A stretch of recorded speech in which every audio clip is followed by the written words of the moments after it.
just received a shortwave radio transmission from Jack Hall. He made it to New York. He says there are survivors. Thank you, Tom.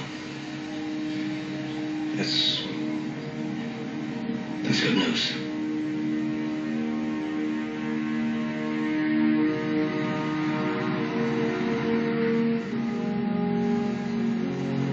These past few weeks have left us all with a profound sense of humility in the face of nature's destructive power.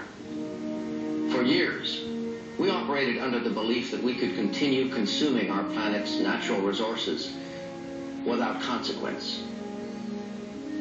We were wrong. I was wrong.